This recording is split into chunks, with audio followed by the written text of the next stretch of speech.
주님께서 십자가형을 당하신 것은 이제 금요일 날 12시쯤입니다. 악의 역사가 예루살렘을 완전히 덮었고 태양까지 가리워지면서 하나님의 분노하심이 나타납니다. 제자들은 재판 과정에서 다 흩어졌고 그분만이 홀로 죽음을 당하십니다. 메시아를 배신했던 팔았던 제자 유다는 목매달아 죽으면서 자신의 최후를 끝마쳤고 아마 나중에 발견이 되었겠죠. 자, 그러나 뒤에서 메시아의 관계를 부인했던 사람들은 주체할 수 없는 슬픔에 젖어서 흐느끼면서 아주 비통한 심정에 젖어 있었을 것입니다. 패배한 줄 알았어요. 다 끝날 줄 알았습니다. 절망과 아주 패배감에 사로잡혀서 이럴 수가라고 하는 정말 낙담감이 이들을 사로잡았을 것입니다. 요한을 제외한 모든 제자들은 어둠 속에 숨기 바빴습니다. 마태의 문장은 간결했지만은 많은 의미를 내포하고 있었습니다. 마태복음 26장 56절에 그러나 이렇게 된 것은 다 선지자의 글을 이루려 함이라 하시더라. 이에 제자들이 다 예수를 버리고 도망가느니라. 비록 그가 지켜보는 것이 무엇을 뜻하는지는 몰랐지만 요한만이 예수님의 십자가 근처에서 남아가지고 바라보고 있었습니다.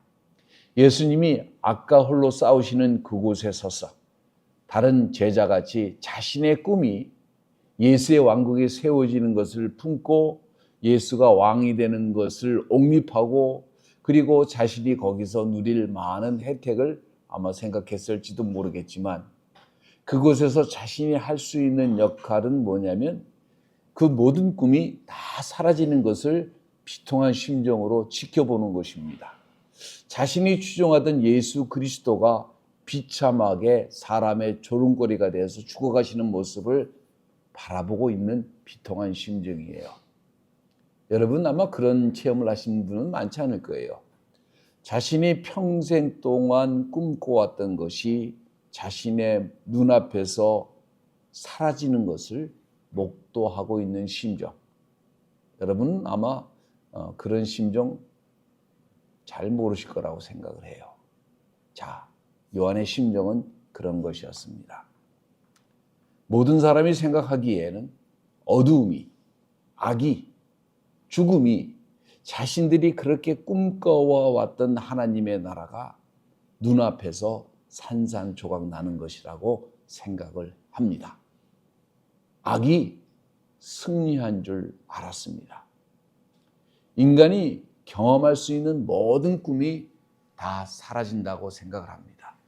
만약에 여러분이 난치병에 걸렸거나 혹은 죽음을 당한다고 한다면 사형수라고 한다면 내가 꿈꿔왔던 모든 것 그것을 위해서 헌신했던 모든 노력, 인내, 그동안 잠깐 순간순간 이루어왔던 짧은 성취가 죽음과 함께 다 사라질 것입니다. 그리고 그곳에 어두운 악이 덮친다고 한다면 악의 역사를 통해 가지고 모든 것이 다 끝나는 것처럼 보인다고 한다면 그런데 이런 것들은 항상 주님의 사역안에 나타났던 것입니다. 인간의 숨겨진 악을 이용해서 사람들의 악이 드러나게 하고 그 다음에 주님을 배신하게 만들고 빌라도가 공개적으로 인정했던 진리조차도 종교 지도자들은 이것을 다 외면합니다.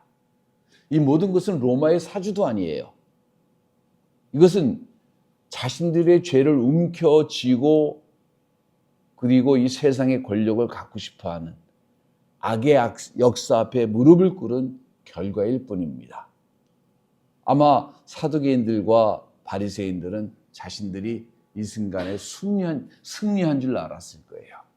그런데 이 승리가 참 묘한 게 한편으로 뭐가 있었을 것 같아요? 굉장히 찜찜한 승리입니다.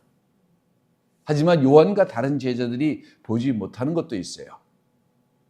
예수의 죽음은 사실은 어둠의 세력의 심장부를 치는 놀라운 주님의 역사였다라고 하는 사실입니다. 그럼에도 불구하고 외면적으로는 예수의 죽음은 하나님의 약한 모습, 패배자의 모습으로 사람들은 생각을 합니다. 악의 승리같이, 어둠의 승리같이, 그리고 사단의 역사로 인한 죽음이 광풍이 골고다로 몰아쳤을 때에 다시는 회복이라는 건 없고 다시는 주님과 함께하는 그 꿈꾸는 아름다운 하나님의 나라라고 하는 세계는 다 사라진 것처럼, 그리고 온갖 사악한 것들이 판을 치는 것처럼만 보였습니다. 이들이 이 악한 세력이 전쟁에서 승리했고 악은 영원한 승리를 외치고 그리고 진리는 파묻히는 것으로 이들은 알았어요. 이들이 알지 못하는 것이 있었습니다. 바로 고린도전서 1장 26절에 나오는 것인데, 하나님의 미련한 것이 사람보다 지혜가 있고 하나님의 약한 것이 사람보다 강하니라. 겟세마네 동산에서 골고다까지 24시간도 안 되는 짧은 여정길에서 예수님은 자신의 영혼을 아버지께 전적으로 의지하셨습니다. 의탁하셨어요. 자, 밤이 오면 유대인의 명절인 안식일입니다. 그렇기 때문에 백부장은 십자가에 달려서 아직 죽지 않은 자들의 뼈까지 꺾어서 죽여야만 합니다. 이것은 또 다른 고통이에요.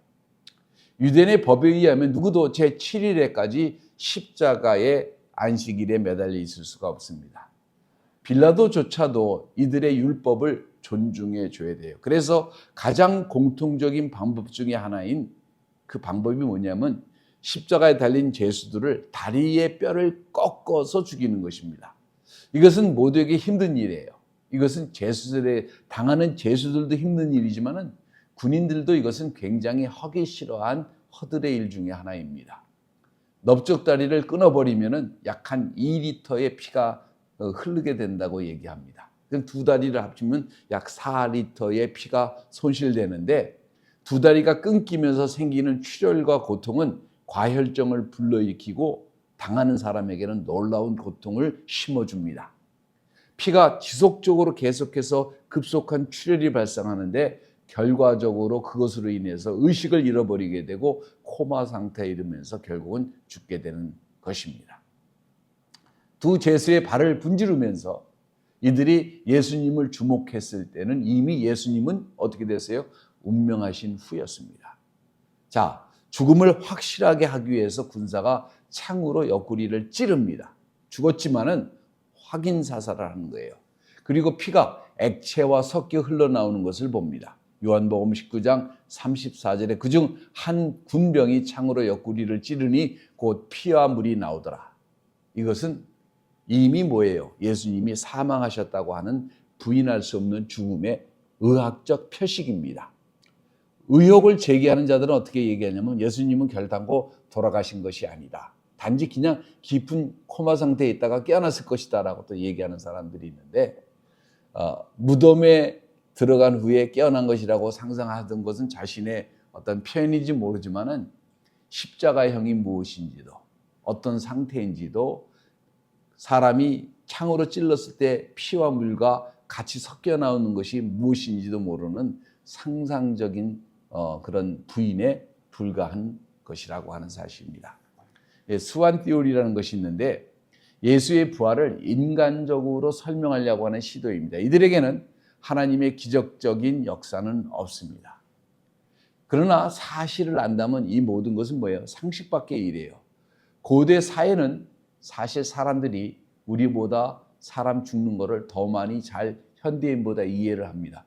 그러면 그래도 우리가 과학기술이 발달했는데 라고 생각할지 모르지만 여기 계신 분들 중에 죽어 있는 분들을 체험한 것이 있어요, 없어요? 하나도 없죠. 많지 않죠, 한 분들은. 저는 목회를 하면서 수많은 체험을 했는데 제가 목회를 하면서 불치병에 걸리는 사람들이 많이 왔기 때문에 죽어가는 사람들, 전도를 할 때 꼭 멀쩡한 사람을 전도해야 되는데 꼭 문제 있는 사람들, 어디 아픈 사람들만 데려와요. 그러다 보니까 죽어가는 사람들도 많이 보긴 했습니다. 하나님의 역사를 기도를 해주면서 죽어가는 사람이 살아나기도 했지만 여전히 하나님의 침묵도 많이 체험을 했어요. 자, 그러다 보니까 죽어가는 분들을 많이 보게 되었는데 상태를 딱 보면은 어떤 상태인지 제가 감이 딱 이제 와요. 자, 예전 사람들은 어떻게 돼요? 장례사가 있었어요, 없었어요? 없었어요.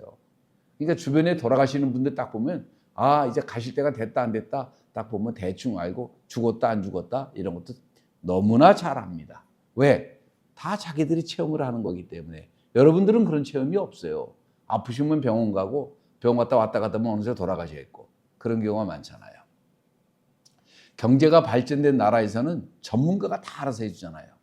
후진국일수록 옛날에는요, 한국에서도 목사님들이 다 성직자가 염을 해줍니다. 돌아가시면요, 시체도 다 닦아주고 하는 걸 누가 하냐면 목사님들이 했어요. 아니면 무속인들이 했습니다. 여러분 처음 듣는 소리세요? 예. 장례사라는 게 어디 있었어요? 없었어요. 예. 당시 군인들은요, 사람들을 직접 죽이는 전쟁터에서 경험한 수많은 죽음을 경험한 사람들입니다. 예수의 죽음 후에 백부장의 명예에 의해서 창에 확인 사살이 된 후에 두 명의 중요한 인물이 빌라도에게 이제 갑니다. 아리마떼 요셉과 니고데모입니다. 바로 이들은 유대의 공회원이지만은 예수님의 제자이기도 합니다. 이들이 예수의 몸을 요구합니다. 그리고 이 두 사람은 7명의 여인과 함께 장례 준비를 했다고 합니다. 자, 십자가에 달린 육신을 먼저 내리고 몸에 기름을 칠하고 흰옷으로 감쌉니다. 사망으로 인해 가지고 근육이 유실되면서 열려있는 입에는 냅킨 같은 것으로 아마 채웠겠지요. 그리고 온몸을 당시에는 송진물로 물들인 흰옷으로 머리부터 발가락까지 다 감쌉니다. 이들은 75파운드에서 한 약 100파운드가량의 그 향료를 사용해 가지고 시체가 부패돼서 나오는 냄새를 잡게 하기 위해서 그런 일을 또 동시에 합니다. 산이나 혹은 석회암층의 언덕에 동굴을 파서 그곳에 사체를 둘 수 있는 자리를 만들어서 그곳에 사체를 둡니다. 1년이 지난 후에는 사체가 완전히 부패한 후에는 뼈를 모아가지고 가족들의 공동 매장지에 매장을 합니다. 두기도 해요. 자, 해가 두는 곳에 하나님의 두 가지의 명령이 있는 것이 발견됩니다. 하나는 안식일은 거룩한 것이기 때문에 지켜야 되는 것이고 또 하나는 신명기 21장 21절과 23절에 있는 것처럼 처형된 곳에 밤새 두지 말고 당일에 장사를 해야 되는 것입니다. 자, 밤이 다가오자 예수의 육신을 천에 감싸서 향료에 넣고 무덤에 안치를 합니다. 그리고 입구를 커다란 돌로 막고 살아있기 때문에 불쾌한 냄새가 나는 것을 방지하기 위해서 커다란 돌로 그 돌을 입구를 막습니다. 이 돌은 남자가 한 30명이 밀어야 되는 큰 돌이에요. 안식일을 기념하여 해질 때에 그들의 임무를 끝내려고 하는데 사두개인들과 바리새인들이 빌라도에게 가서 다시 한번 확인을 합니다. 자, 예수님을 죽였어요. 자기들이 승리한 것 같아요. 그런데도 이가 메시아였을 가능성이 많았기 때문에 찜찜한 것도 많았지만 더 찜찜한 게 있어요. 그게 뭐냐? 마태복음 27장 63절과 64절에 주여 저 유혹하던 자가 살아났을 때 말하되 내가 사흘 후에 다시 살아나리라 한 것을 우리가 기억하니 그러므로 64절 분부하여 그 무덤을 사흘까지 굳게 지키게 하소 3일 동안 지켜주십시오. 그의 제자들이 와서 시체로 도둑질하여 가고 백성들에게 말하되 그가 죽은 자 가운데서 다시 살아났다고 하면은 후의 유혹이 전보다 더 대가하나이다. 이렇게 얘기를 합니다. 빌라도는 다른 사람이 무엇을 믿는가 상관을 전혀 하지 않죠. 그리고 거짓 부활이 로마에게 아무런 영향력이나 악을 미칠 거라 이런 생각도 안 했을 것입니다. 그래서 로마 정부의 봉인을 가지고 보초는 유대인들이 서도록 명을 합니다.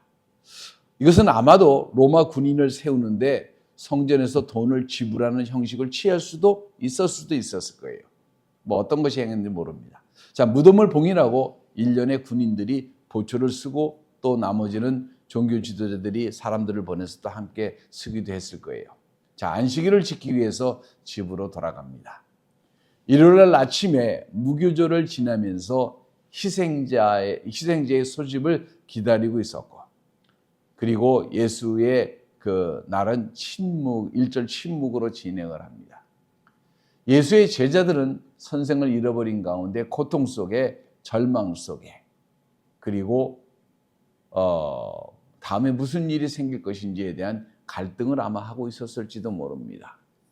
자, 일요일 아침은 사복음서에서 설명한 것처럼 이제 대혼동의 역사가 일어나기 시작을 해요. 사람들이 대단히 놀라운 사건을 말할 때에 자신들이 중요하다고 생각하는 부분에만 초점을 맞춰서 말하는 경향이 있어요. 자신들이 중요하다고 생각하는 부분들을 이야기할 때 반면에 어떤 부분이 문제가 생기냐면 자신들이 중요하다는 문제만 얘기를 하지 자기들의 지적인 능력으로 그것만 보고 얘기를 하지 다른 것들은 설명하지 못하는 경향이 종종 발생합니다. 그리고 설명할 때 어떤 경향이 또 나타나요? 압축해서 설명을 하고 강조해서 설명을 합니다. 자, 이런 경우에 우리는 4명의 다른 목격자가 있는데 각기 다른 방향에서 증거를 하기 때문에 그 증거한 것들을 종합해서 보면서 다른 정보를 이렇게 맞춰서 볼 줄 아는 능력이 필요합니다. 전체 그림을 보기 전에 이 이야기에 연관된 것을 먼저 이해해야 되는데 먼저 요한은 막달라 마리아의 경험이 중심입니다. 반면에 마태, 마가, 누가는 다른 여성들이 어떻게 보고 있나 누가복음 24장 10절에 있는 것처럼 이렇게 얘기를 하고 있어요. 자, 안식 후 첫날에 일요일 아침에 무덤 앞에 서서 보초를 서고 있었는데 갑자기 땅이 흔들리면서 밝은 빛이 동산에 흐르기 시작을 합니다. 마태복음 28장 2절과 4절에 큰 지진이 나며 주의 천사가 하늘에서 내려와 돌을 굴려내고 그 위에 앉았는데 그 형상이 번개같고 그 옷은 눈같이 희건을 수직하는 자들이 저를 무서워 떨며 죽은 사람과 같이 되더라. 자, 사람들은 이 말을 이해를 못하죠. 사람들이 죽은 사람같이 떨면서 이렇게 쓰러졌더라? 이걸 어떻게 부르냐? 여러분, 기도회에서 많은 걸 봤잖아요. 그죠? 이제 그런 것의 일종이에요. 어떤 능력이 나타나면서 의식은 분명하게 있어요. 근데 힘이 빠져가지고 이게 영이 타치가 된 거죠. 힘이 빠져가지고 쓰러져가지고 꼼짝도 움직이지를 못하는 상태에 놓여 있는 것을 지금 설명하고 있는 겁니다. 아마 이런 걸 보면 이제 기도회 왔던 분들은 그 상태구나 이해하는데 기도회 이런 것을 참석하지 않은 분들은 이런 말이 무슨 말인지 하나도 이해가 안 되죠. 막달라 마리아와 또 다른 마리아와 샬롬 그리고 요한나 그리고 다른 여성들이 예수의 무덤에 왔습니다. 자, 누가 이 이야기는 이들이 온 목적은 당시 장례 절제에 따른 과정 중에 이들이 준비한 향로를 채워놓으려고 하는 것이 목적이지 부활을 준비하려서 온 목적이 절대로 아닙니다. 자, 이들은 어떻게 하면 돌무덤에 있는 돌을 옮길까? 이게 굉장히 큰 이슈예요. 막달라 마리아와 다른 여성들이 함께 무덤에 가까이 가면서 이 큰 돌이 있는데 이 돌을 누가 어떻게 옮겨줄까? 이게 굉장히 있는데 가봤더니 뭐예요? 군사들은 쓰러져 있는 상태고 꼼짝도 못하고 있는 상태고 자, 그런 상태에 있는데 요한에 의하면 막달라 마리아는 즉각적으로 베드로와 요한에게 달려갑니다. 왜냐하면 자신이 본 것을 설명하기 위해서. 요한복음 20장 2절에 시몬 베드로와 예수의 사랑하시던 그 다른 제자에게 달려가. 여기서 시몬 베드로 예수의 사랑하시던 그 다른 제자는 누구예요? 요한입니다. 이 요한은 자기를 표현할 때 꼭 이렇게 얘기를 해요. 예수의 사랑하던 제자. 예수님이 사랑하시지 않던 제자가 어디 있어요? 재밌는 분입니다. 자, 사람이 주를 무덤에 가져다가 어디에 두었는지 우리가 알지 못하겠나이다. 가봤더니 뭐예요? 무덤이 비어 있는 거예요. 군사들은 쓰러져 있고.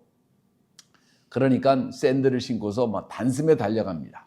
아주 가까운 사람이나 가족 중 종종 하나를 잃어버린 상태를 한번 생각해 보면은 며칠 전에 무덤에 놓고 장사를 지내고 돌로 닫았는데 자, 무덤에 꽃을 꽂으러 갔더니 무덤은 열려 있고 뭐 그런 상태예요. 그러니까 반면에 누군가가 즉시 와서 무덤을 파헤치고 시체를 훔쳐갔구나라고 사람들이 생각할 수밖에 없잖아요. 반면에 막달라 마리아는 달려가서 베드로와 요한에게 자기가 본 사실을 그대로 보고를 합니다. 다른 여성들은 무덤에 들어가서 봅니다. 자, 들어가 봤더니 누가복음 24장 3절과 5절에 예수의 시체가 배지 아니하더라. 이로 인하여 근심할 때 물론 문득 찬란한 옷을 입은 두 사람이 곁에 섰는지라. 여자들이 두려워 땅에 대고 두 사람에게 이르되 어찌하여 산자를 죽은 자 가운데서 찾느냐. 여러분, 왜 천사가 항상 둘이 다니는지 아세요? 아셔야 돼요. 성경에서 뭐 항상 둘이 나타나죠. 왜 항상 둘이 나타납니까? 둘이 나타나는 이유는 증인이 혼자 있으면 증인이 될 수가 없어요. 항상 두 사람이 다녀야지 증인입니다. 두 사람이 법정에서 증거할 수 있는 능력이 돼요. 혼자서 하면 말을 얼마든지 만들 수 있기 때문에. 자, 무덤이 열린 겁니다. 누구도 손을 대지 못한 그런 상태인데 무덤이 빈 거예요. 그리고 육신이 사라진 거예요. 자, 그릭 말로는 어떻게 표현했냐면 여인을 표현할 방법이 없어 without a way라고 이렇게 표현을 하고 있어요. 지금 설명을 할 수가 없는 쩔쩔매고 있는 상태입니다. 앞을 쳐다보면서 말을 잃은 상태에서 멍하니 앉아있는 그런 상태예요. 언제까지? 바로 두 명의 천사가 나타날 때까지. 그리고 두 명의 천사가 돌 앞에 앉아 있었습니다. 자, 5절에서 8절에 여자들이 두려워 얼굴에 땅에 대니, 이거는 뭐냐면 경배했다는 얘기가 아니라 이 여인들도 아마 쓰러졌은 상태일 거예요. 왜냐하면 천사들이 능력에 따라 다 직급이 다르지만 그 천사를 보고서 순간 천사의 능력 때문에 압도당해서 영혼이 쓰러진 상태겠죠. 자, 어찌하여 산자를 죽은 자 가운데서 찾느냐. 여기 계시지 않고 살아나셨느니라. 갈릴리에 계실 때 너에게 어떻게 말씀하신 것을 기억하라. 이르시기를 인자가 죄인의 손에 넘겨 십자가에 못 박히고 제3일에 다시 살아나야 하리라 하셨느니라 하신데 저희가 예수의 말을 기억하고. 자, 예수님 말씀을 하셨지만은 이거를 믿는 사람이 있었어요, 없었어요? 없었어요. 하나도 없었습니다. 여러분을 이 이야기 속으로 들어가도록 상상해 보시기 바랍니다. 사랑하는 사람의 관이 열려 있고 천사가 증거합니다. 당신이 사랑하는 사람은 죽음에서 부활해서 살아났습니다 라고 얘기를 하면 아마 여러분이 깜짝 놀라가지고 이게 뭔 일이야 해가지고 막 바로 달려가가지고 여러분의 친척과 아는 사람들에게 그 말을 막 전했을 거 아니겠어요? 다시 말하면은 이게 제정신이 한 반 정도는 정신이 나갔을 거예요. 마가복음 16장 8절에 여자들이 심히 놀라 떨며 나와 무덤에서 도망하여 무서워하여 아무에게도 아무 말도 하지 못하더라. 이렇게 얘기를 합니다. 자, 그런데 그들은 모든 의심이 사라지는 체험을 합니다. 마태복음 28장 9절과 10절에 예수께서 저희를 만나 가라사대 평안하뇨 하시거늘 여자들이 나와 그 발을 붙잡고 경배하니 이에 예수께서 가라사대 무서워 말라 가서 내 형제에게 갈릴리로 가라 하라 거기서 나를 보리라 하시니라. 자, 여성들은 흩어진 제자들을 찾아가지고 이제 빈 무덤에 대해서 증거하기 시작합니다. 그리고 천사들이 그들에게 나타난 것을 증거도 해요.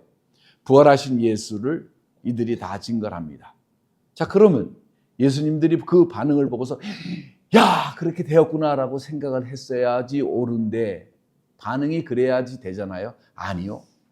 누가복음 24장 11절에 사도들은 저희들의 말이 허탄한 듯이 배어 믿지 아니하니. 사람이 죽었다가 살아나? 이게 믿을 수가 없는 거예요.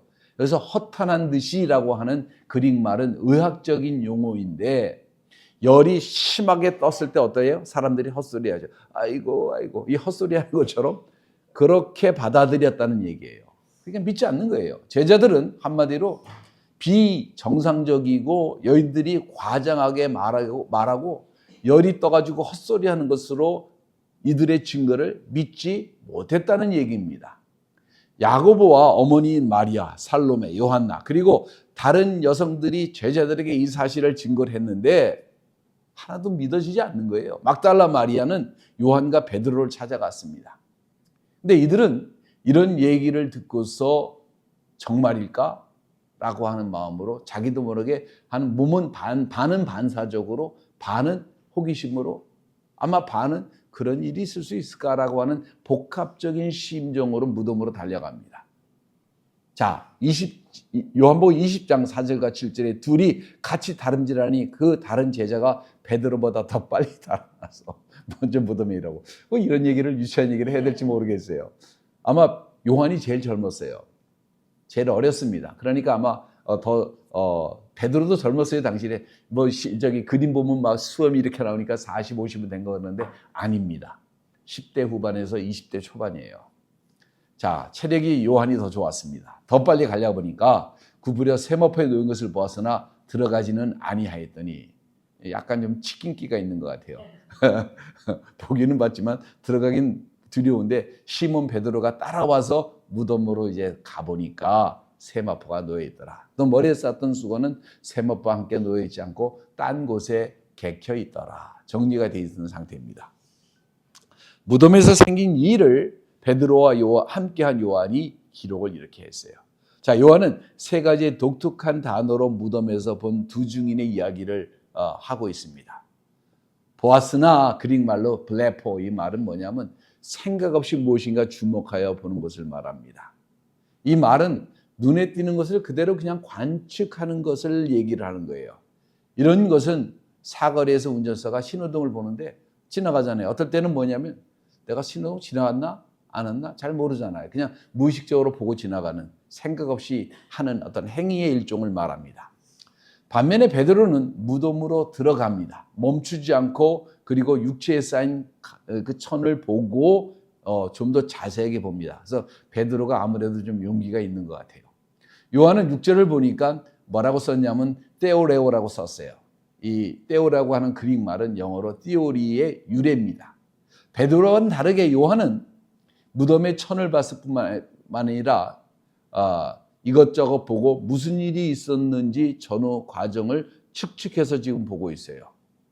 자, 왜 무덤의 조건이 베드로는 이렇게 자세하게 보고 자극을 했냐면, 만약에 예수의 몸을 감싸고 있던 천이 풀어져서 가지런하게 개어 있었다면, 머리에 쌓였던 천이나 몸을 가진 천이나 발을 쌓은 천이나 다 이렇게 개어져 있었다면, 시체가 그리고 없어졌다면, 이 빈무덤이 주는 일련의 일들이 무엇인가 분명하게, 무엇을 정확하게 설명하고 있다고 필연적으로 생각할 수밖에 없잖아요.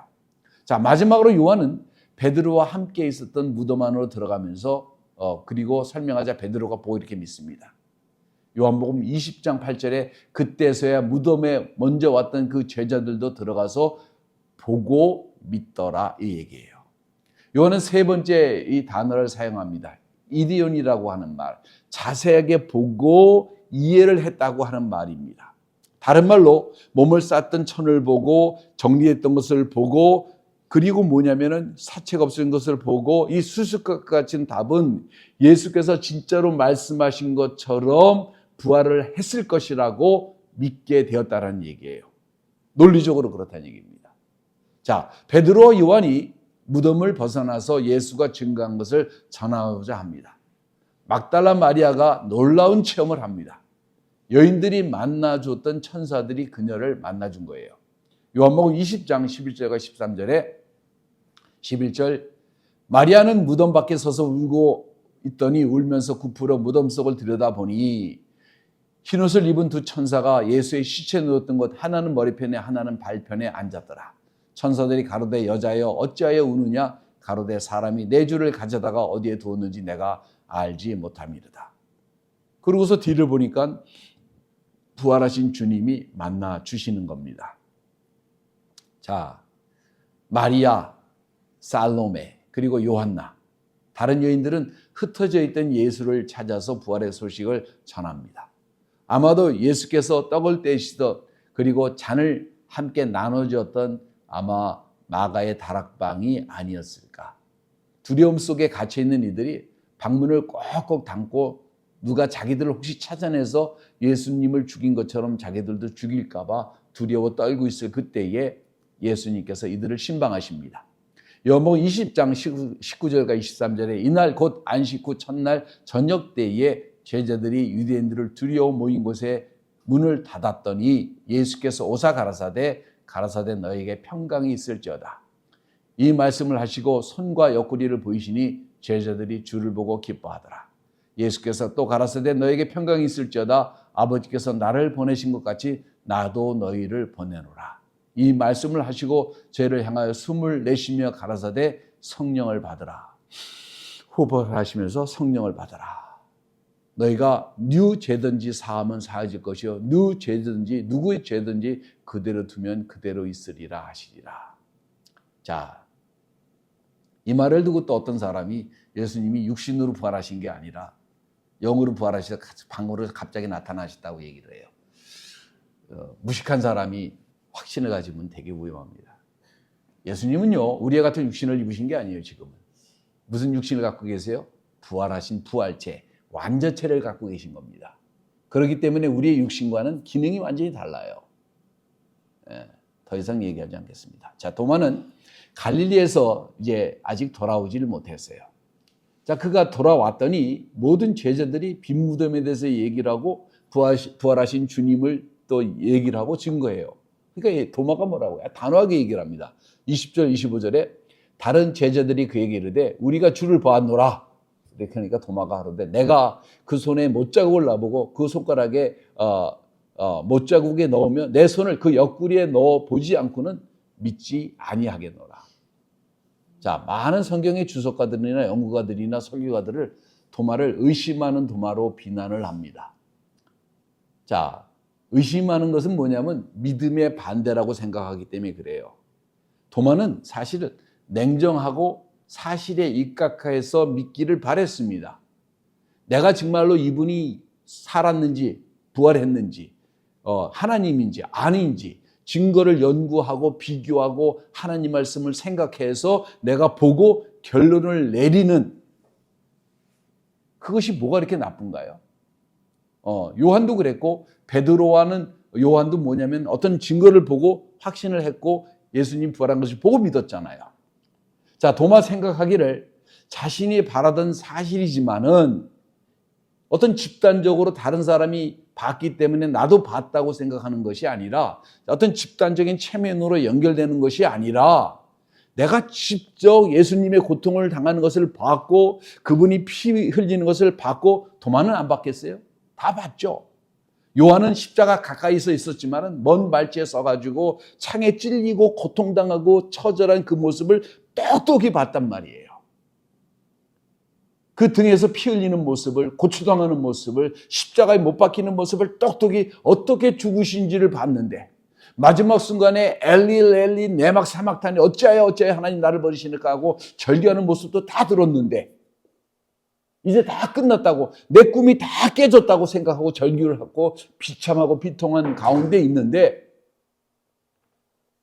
혼동스럽고 절규하는 그 고독의 마음으로 있었는데 어떤 소문이 돌기 시작을 하고 그러면서 뭐냐면 6월절에 당한 그 고통 속에 있었던 예수가 부활했다는 그 소문을 듣고 아이고 참 이제는 이런 소문도 드는구나 그러면서 다시 정상적인 자신이 생각했던 삶으로 돌아가려고 하지만 그게 쉽겠어요?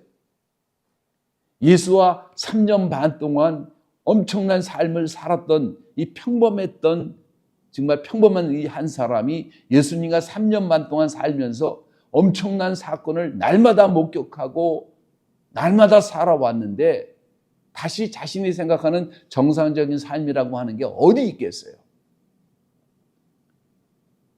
그리고 그런 혼동의 시간 가운데에서도 도마는 아마 이렇게 생각했을 거예요. 그래도 이제 내가 할 수 있는 게 아무것도 없고 이제 내가 옛날의 삶으로 돌아가야 되는데 어떻게 할 수 있을까? 무엇을 믿기 전에 이제는 확실하게 다시 한번 다짐하고 증거를 가져야 되고 내가 같은 실수를 반복하지 말아야지. 내가 내 인생을 여기다 다 걸었는데 내 소망을 다 여기다 걸었는데 이게 다 무너져 있는데 이 아픔과 고통과 절망감은요. 여러분이 그런 소망을 가졌다면 축복이고 그런 소망을 잃어버린 적이 있었다면 여러분은 이 아픔을 아마 이해할 수 있을 것인데 아마 이해할 수 있을까요?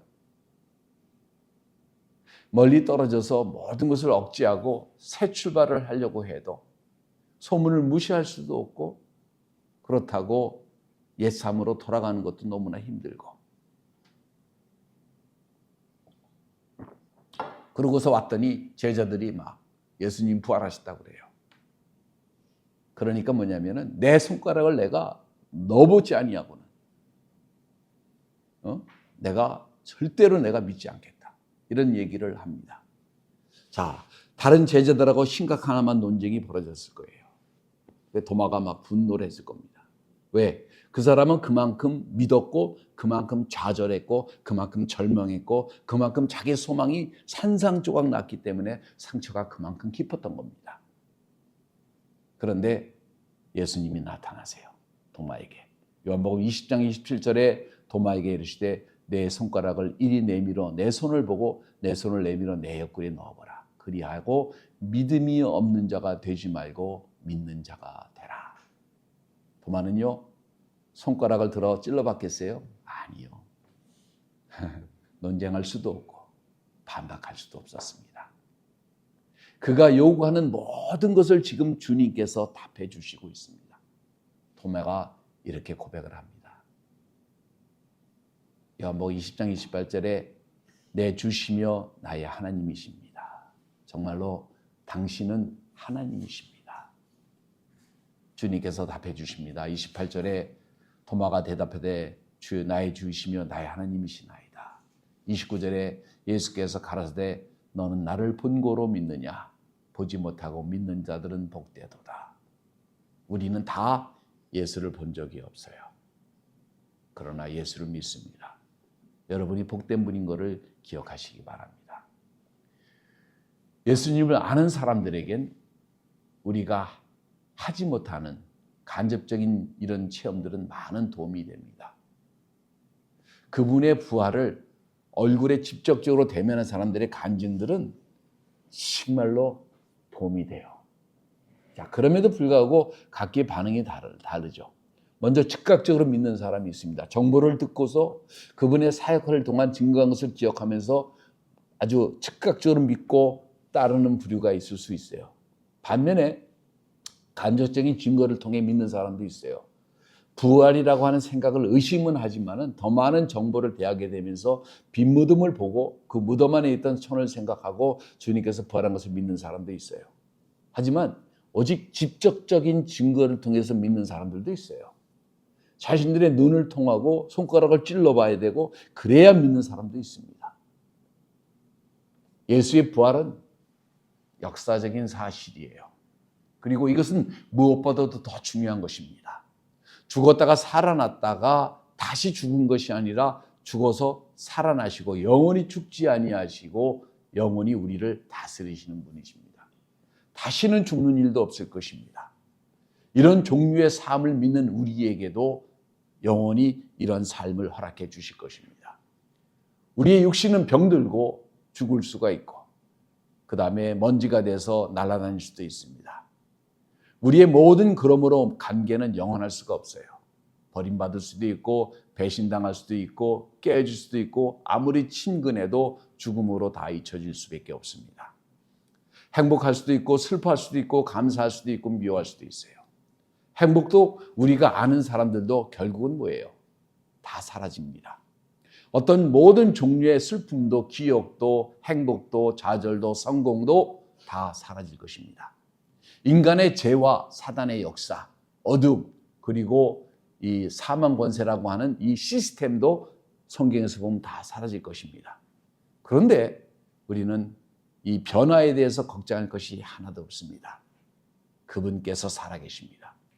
영원에서부터 영원까지. 이제 우리가 맞이할 죽음도 두려워할 필요가 하나도 없습니다. 나이가 먹어가면서 친구들하고 얘기를 해보면, 특히 믿는 친구들하고 얘기를 하면 그런 마음을 많이 해요. 내가 30대, 40대 돌아가는 거 원치 않는다. 다시는 그런 치열한 삶을 살고 싶지는 않대요. 이제 이 상태에서 잠시 건강하게 살다가 즐기다가 이제 내가 하나님 곁으로 가는 것을 원한다는 거죠. 죽는 것에 대해서 두려움이 하나도 없어요. 왜? 이제 빈 무덤은 우리에게 증거하기를 죽음이 오면 모든 것이 다 끝나는 것이 아니라 새롭게 시작하는 문이라고 하는 사실이에요. 불행하게도 열려있는 문이 감옥소의 문같이 문지방을 넘어간 것을 두려워하는 사람들로 가득한 것이 현실이지만은 많은 사람들이 예수님의 부활의 소식을 믿지 못하지만은 그러나 부활은 사실입니다. 보초를 섰던 군인들이 천사의 능력을 체험한 군인들이 체험한 것을 여러분 기억하십니까? 마태복음 28장 15절과 11절에서 15절에 여자들이 갈새 파수꾼 중 몇 명이 성에 들어가 모든 된 일을 대제사장에게 고하니 그들이 장로들과 함께 모여 의논하고 군병들에게 돈을 많이 주며 가로되 너희는 말하기를 그의 제자들이 밤에 와서 우리가 잘 때에 도둑질하여 갔다 하라. 만일 이 말이 총독에게 들리면 우리가 권하여 너희로 근심되지 않게 하리라 하니 군병들이 돈을 받고 가르친 대로 하였으니 이 말이 오늘날 유대인 가운데 두루 퍼지니라. 세상은 이 부활의 사건을 부인하려고 하고 감추려고 하고 숨기려고 하고 함께 있는 예수님의 능력도 그분의 사랑도 감추려고 하고 숨기려고 합니다. 그러나 우리가 할 수 있는 일은 이 복음을 선포하는 일이에요. 왜? 오늘 우리에게 구원자가 필요하듯이 이 세상에 살아가는 모든 사람들에게는 구원자가 필요합니다. 우리의 영혼을 영원히 위탁할 수 있는 전능자의 인도하심이 필요합니다.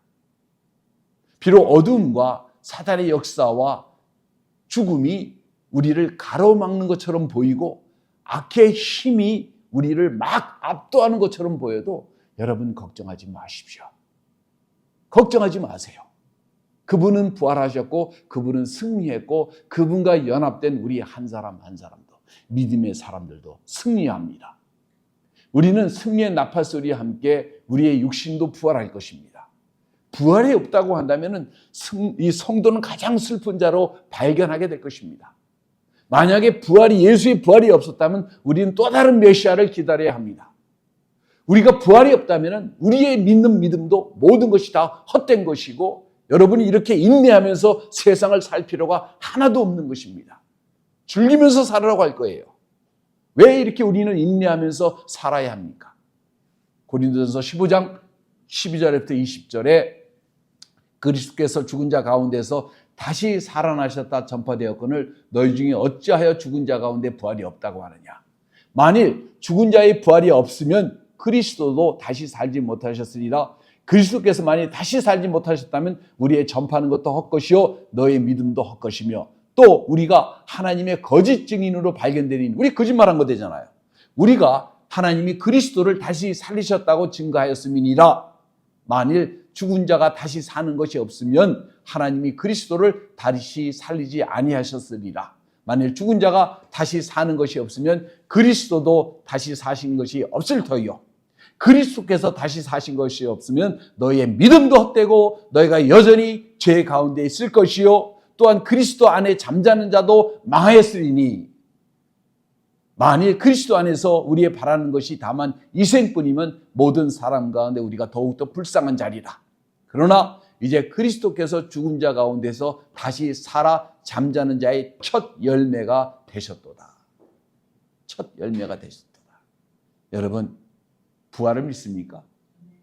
이 부활은요 절대적인 거예요. 그냥 신화가 아닙니다.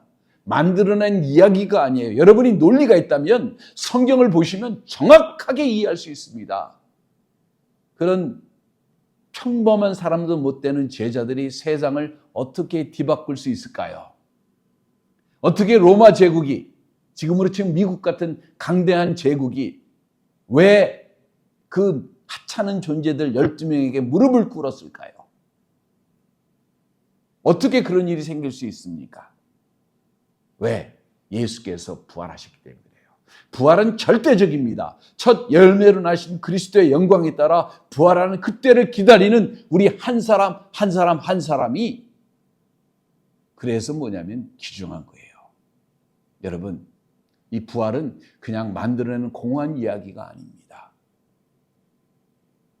예수의 부활로 인해서 바로 우리가 변한 거고 제자들이 변한 거고 그 제자들이 변한 거고 그리고 여러분이 변한 것입니다. 부활의 주님을 그냥 하는 소리가 아니라 성경의 가장 핵심적인 코어가 부활이에요. 성경은 그보다 더 많은 이야기를 합니다. 창조. 세상을 아무것도 없는 데서 이 우주를 창조하신 거예요. 세상은 그보다 더한 얘기도 합니다. 성경은. 재창조. 믿으세요? 죽었다 살아나는 거 아무것도 아닙니다. 성경은 여러분 착한 사람 되라, 좋은 사람 되라, 도덕적인 사람 되라, 그런 이야기에서 끝나는 이야기가 아닙니다. 부활을 못 믿으신다면 창세기를 못 믿으시는 거예요. 계시록 마지막 장을 못 믿으시는 거예요. 부활은 그저 일상에 일어나는 한 가지 사건에 불과합니다. 기도하겠습니다. 주님, 감사를 드립니다. 찬양을 돌립니다.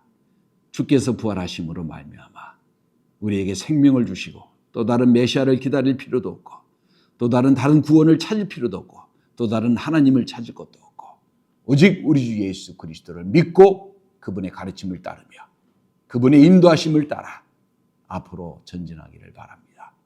나의 주님, 주님께서 하찮은 빔을 버러지와 같은 죄들 한 사람 한 사람을 위해서 십자가에 달려 돌아가시고 아버지 하나님 죽음에서 살아나신 것을 감사드립니다.